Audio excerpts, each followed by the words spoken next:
সুপ্রিয় শিক্ষার্থী, সকলে অনেক অনেক ভালো আছো এবং ভালো পরীক্ষা দিচ্ছ। রেগুলার পরীক্ষা দাও, এখান থেকে তোমরা শতভাগ বিভিন্ন পরীক্ষায় কমন পাবে। প্রাথমিক বিদ্যালয়, এটিও, শিক্ষক নিবন্ধন, বিসিএস, বিভিন্ন জায়গায় এবং বিভিন্ন পরীক্ষা হওয়ার পর আমি তোমাদের দাগিয়ে দাগিয়ে দেখাবো যে আমার কোন মডেল থেকে কোনটা কোনটা কমন পড়েছে। ওকে, এগুলো খুবই গুরুত্বপূর্ণ। ভারত ছাড় আন্দোলন শুরু হয় কত সালে? 1942 সালে। সর্বদলীয় রাষ্ট্রভাষা সংগ্রাম পরিষদ গঠিত 1952 সালে। বাংলাদেশ জাতীয় সংসদে অধিবেশন আহ্বান করেন কে? মহামান্য রাষ্ট্রপতি। তারপরে ঐতিহাসিক 6 দফা বঙ্গবন্ধু শেখ মুজিবুর রহমান আনুষ্ঠানিকভাবে ঘোষণা করেন 23 মার্চ 1966 সাল। পূর্ব পাকিস্তান আওয়ামী মুসলিম লীগ প্রতিষ্ঠাকালীন সাধারণ সম্পাদক ছিলেন শামসুল হক। তারপরে প্রজাতন্ত্রের রাষ্ট্রভাষা বাংলা কথাটি সংবিধানের কোন অনুচ্ছেদে বলা হয়েছে? অনুচ্ছেদ 3। ঐতিহাসিক 7 মার্চের ভাষণ সংবিধানের কোন তফসিলে আছে? 5ম তফসিলে। তারপরে 8 নং কোশ্চেনে আছে বাংলাদেশ সংবিধান অনুযায়ী কোড অফ রেকর্ড হিসেবে গণ্য সুপ্রিম কোর্ট। বাংলাদেশে মোট কতটি পঞ্চবার্ষিক পরিকল্পনা গ্রহণ করা হয়েছে? 8টি। বাংলাদেশে কয়টি জেলার সাথে সুন্দরবন সংযুক্ত আছে? 5টি। এই প্রশ্নটা বিগত বিসিএস পরীক্ষায় 3বার এসেছে। মহান মুক্তিযুদ্ধের সময় ঢাকা শহর কোন সেক্টরের অন্তর্ভুক্ত ছিল? সেক্টর নম্বর 2। জয় বাংলাকে জাতীয় স্লোগান হিসেবে মন্ত্রিসভায় কত তারিখে অনুমোদন দেওয়া হয়? 2 মার্চ 2022। বাংলাদেশ সরকারি কর্ম কমিশন কবে গঠিত হয়? 8 এপ্রিল 1972।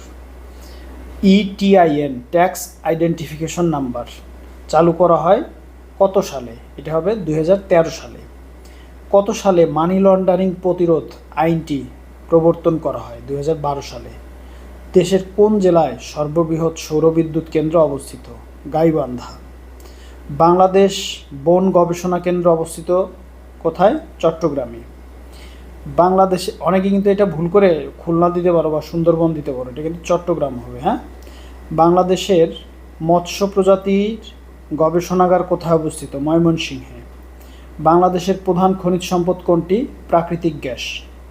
ইউরিয়া সারের কাঁচামাল হচ্ছে মিথেন গ্যাস। মিথেন গ্যাস আমরা যে গ্যাসটা যে জ্বালানি হিসেবে ব্যবহার করি তার অধিকাংশ 90-92 মনে হয় না 94% যেন মিথেন থাকে। এটা একটা বিসিএস এসেছিল।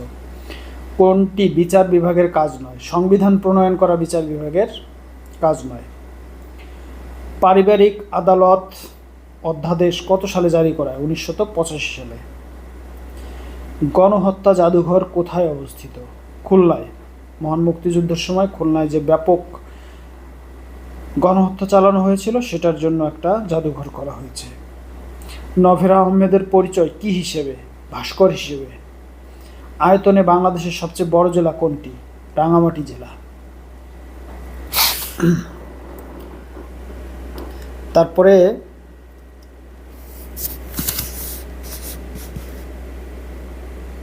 কোন এলাকাকে marine protected area MPA marine protected area ঘোষণা করা হয়েছে? সেন্ট মার্টিন এবং এর আশেপাশের এলাকা, সেটা হচ্ছে 1734 কিলোমিটার এলাকাকে। ওকে,